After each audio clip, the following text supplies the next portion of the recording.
We are going to have a discussion with Ambassador Regev at a very critical juncture in global politics and the Middle East.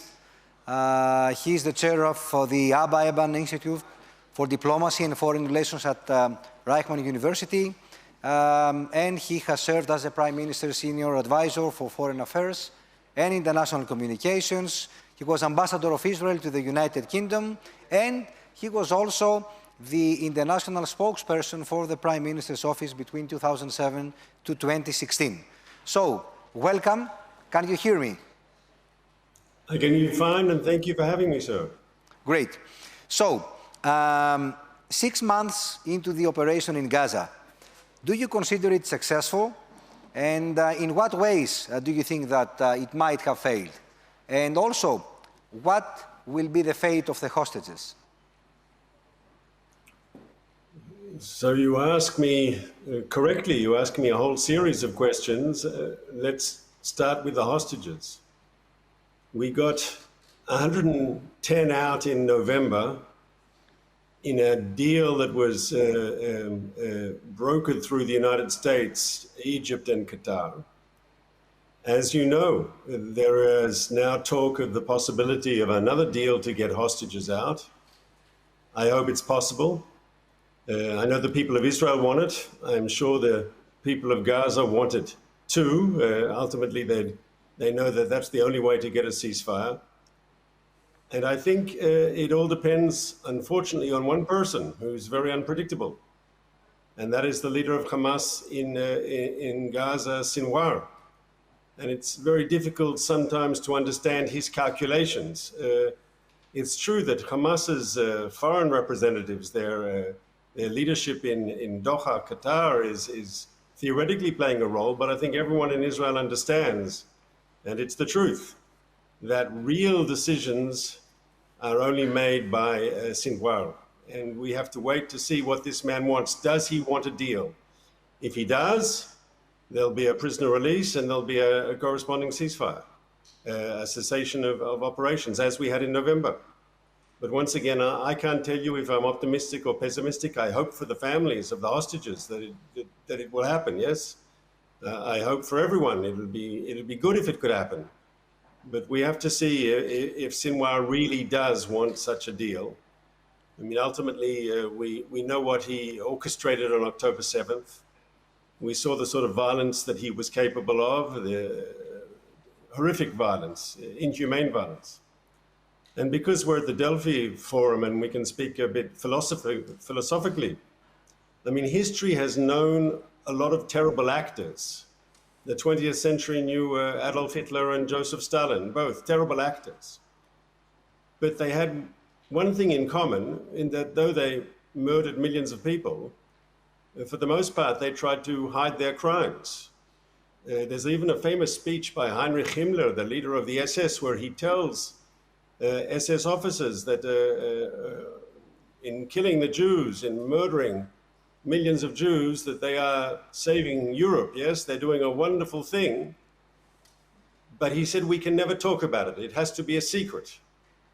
And as you know, as the Allied armies reconquered Europe from the Nazis, there actually was an attempt by the Germans to dismantle the camps so as to hide their crimes. What was unique about Hamas, almost unique, I think, is that they videoed live, loaded on social media, their crimes. A lot of the evidence we have against them is their own social media, what they uploaded. And you can see the glee and the joy as they murder, as they rape, as they behead. It's truly, truly horrific. And this is why I say, this leader of Hamas, Sinwar, I don't know what he's going to decide. I hope he decides to go for a deal, but I can't be sure of it in any way. You refer to Hamas. Is there a plan B if Hamas isn't eliminated? And is it realistic for us to expect it to be operationally neutralized? And what would take its place? And if I may here, add, at some point the operations in Gaza will end, but 2 million Gazans will remain. 60% of them are under 18 years old. And at the same time, we see Hamas in polls gaining the upper hand in the West Bank. So aren't you afraid that this will grow, creating a new Hamas in its position afterwards? Can I offer a counter theory, which is that the opposite is true? That if Hamas was somehow to come out of this alive and they could claim victory, that would actually energize Hamas-type extremism, not only in Gaza, but as you say correctly, across the Palestinian territories, across the Middle East, and I dare say beyond. Defeating Hamas decisively, destroying their military machine and ending their political control over Gaza, which are the goals of this operation, along with freeing the hostages. If we achieve that, and I believe we can, that does more to discredit Hamas's ideology. Nothing works like defeating an enemy. Nothing is as powerful. Once again, think of the consequences if, heaven forbid, Hamas was to come out of this and to claim victory. It would be terrible, not just for Israel, it'd be terrible for the nations of the Middle East, it'd be terrible for Europe, it'd be terrible for the world. It's crucial that Hamas is defeated. I'll give you one example. We had last year in 2023, we had the G7 in India. And there it was decided to do this new trade route, this corridor from India, from Asia, through the Middle East, through the Eastern Mediterranean. So for Greece and Israel, we have a vital interest in this working, to Europe. And this is where the global economy is going, and this is a good thing. And it's all dependent on better relations, peaceful relations between Israel and our Arab neighbors. We want it. Our neighbors want it. The countries across the Gulf want it. The countries across the Gulf want better relations with Israel. We've seen that in the Abraham Accords. And as you know, there's a chance when this fighting is over for a breakthrough with Saudi Arabia. Why do I say all this? Because Hamas is against any such sort of thing. Hamas says that any Arab-Israeli cooperation is a sin, is terrible. One of the reasons that our intelligence believes that Hamas attacked us like they did on October 7th, one of the reasons, was because they were worried about the prospect of an Israeli-Saudi normalization, and they sought to destroy that chance, to eliminate that chance. And so I would say to you, the people in Greece, people in Israel, people across the Gulf, we want to see this new linking up of Asia through the Middle East to Europe. What President Joe Biden and Prime Minister Modi decided, what the G7 decided, what's good for the region, what's good for the world. We want to see this, but Hamas sees this sort of cooperation as a mortal danger. So I think in defeating Hamas, and we will defeat Hamas, it's not only an Israeli interest, it's an Arab interest, it's a larger Middle Eastern interest. I think it's also a global interest for the reasons I've stated. I understand that due to the shock of the terrorist attack of October 7, a lot of Israelis continue to support the operations in Gaza. But don't you think that Israel's international image is being damaged, forcing even the United States to publicly criticize and admonish the Israeli leadership? So you're correct. There has been international criticism of Israel and even amongst friends in Europe, in North America, and it's troubling for us. But I think we need to put that into perspective. Almost every day we are losing soldiers who are fighting and dying in Gaza. Over the weekend, 4 soldiers were killed, and we found the dead body of one of our hostages. So we're facing a human tragedy for Israelis. In parallel, obviously, tourism has died up in our country, as you know, like Greece. Not as good as Greece, but like Greece, we have an important tourist industry. And that's, of course, closed down for the duration. So there's an economic backlash. Investments are being held up. So if you tell me that Israel is facing a diplomatic challenge, we're also facing a military challenge and we're losing soldiers. We're also facing, as you say, this diplomatic challenge, this international challenge.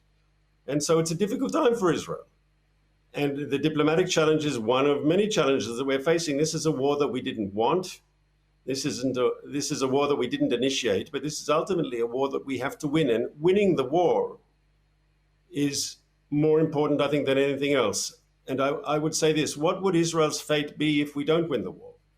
If Hamas was to say, I don't think it would happen, but hypothetically, if Hamas was to come out victorious, what would then happen to the Israeli security? What would then happen to the Israeli economy? What would then happen to Israel's relations, diplomatic relations with Arab countries and so forth? I think it's crucial that we win. And if there's a price to be paid, we have to pay it, but we must win this war. You definitely need to win this war. I only hope that you will win the peace, because that will be the biggest challenge. So in that respect, what is the future of Gaza? Especially since it seems that Israel is having trouble in finding anyone who wants to administer the region following the operations. So I think it's crucial we win the peace. And I think if one looks at the politics of the Middle East, there is an axis of extremism, of terror. In many ways, Tehran is the head of this axis, and obviously it runs through Hamas and Hezbollah in Lebanon, and the Shia militias in Syria and Iraq, and of course the Houthis in Yemen. You have this axis of terrorism, and you have then the moderate alliance, which includes Israel and Egypt and Saudi Arabia and of course the United Arab Emirates and Bahrain, the Abraham Accords countries. Most of the Arab world is in the moderate alliance. And it's crucial that the axis of terror is defeated. It's crucial that in Gaza, extremism and terrorism and the sort of bloodthirsty terrorism that Hamas inflicted, they can't prevail. They have to be defeated. And it's for the good of the entire Middle East. It's not Israel's benefit. And I dare say, it's also for the benefit of the people of Gaza, who are, of course, suffering today. But Gaza's been in power for close to 17 years now in Gaza.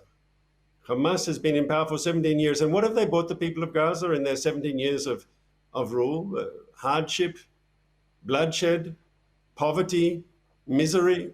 Surely the people of Gaza also deserve something better. And when this is over and Hamas is defeated, and I believe we will defeat Hamas, then I think there will be opportunities for other actors to step into the vacuum and for a more moderate and pragmatic leadership that first and foremost will do a better job for the people of Gaza. I would ask you, yes, we've discovered over 500 kilometers of underground tunnels.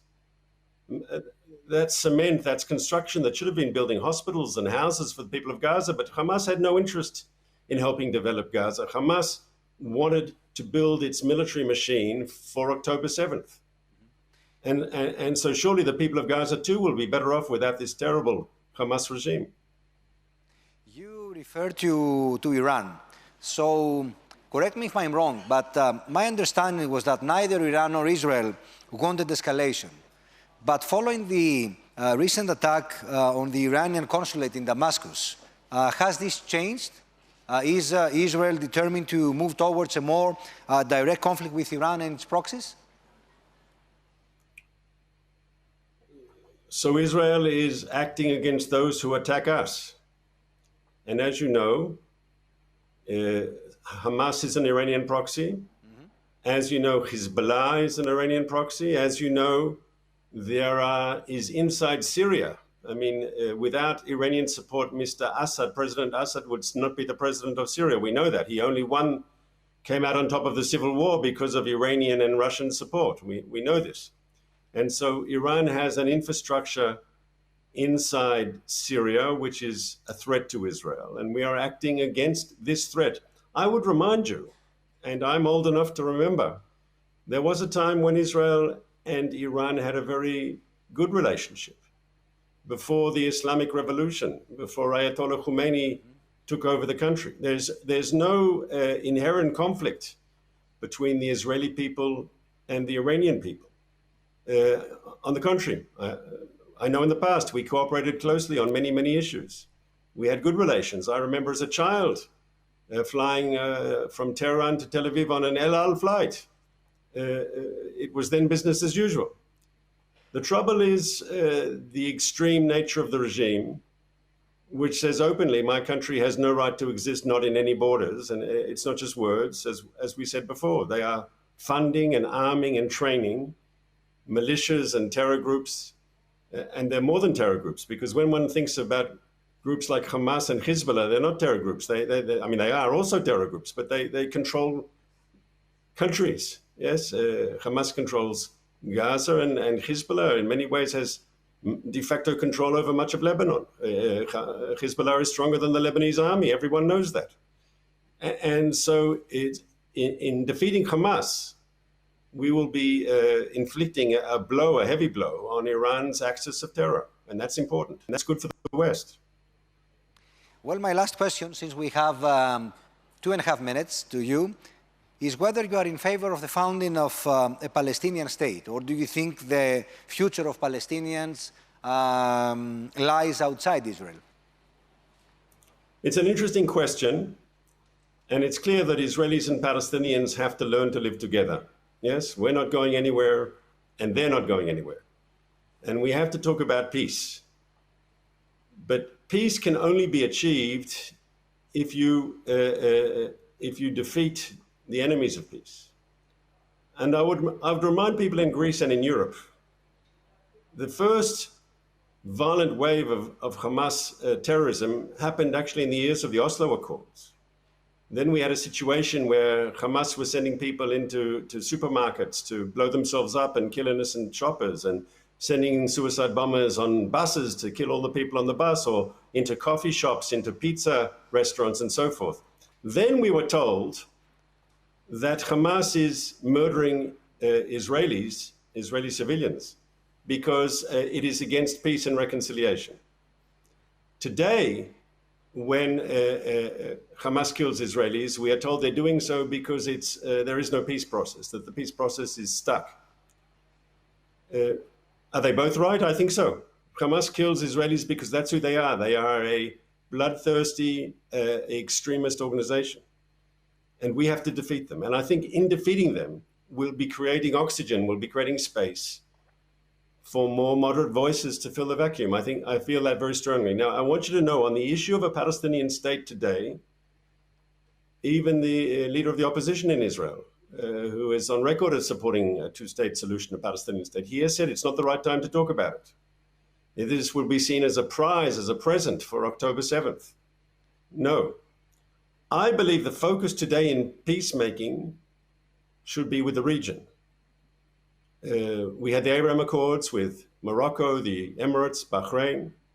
If we can expand them to more and more Arab countries, specifically if we can expand peace to include Saudi Arabia, that's a breakthrough. And when we normalize Israel's relations with more and more Arab countries, I think that makes peace with the Palestinians more probable. In the past, people said, Israel, you solve your problems with the Palestinians and the whole Arab and Muslim world will open up to Israel. That might have been true, but it didn't happen. The Palestinians weren't ready. Maybe the opposite is true. As we improve our relations, as we upgrade our relations with more and more Arab and Muslim countries, the Palestinians will follow their brothers and sisters, and we will see peace in the Middle East. Mr. Regev, thank you very much for your straightforward answers and the vivid discussion. Thank you for having me.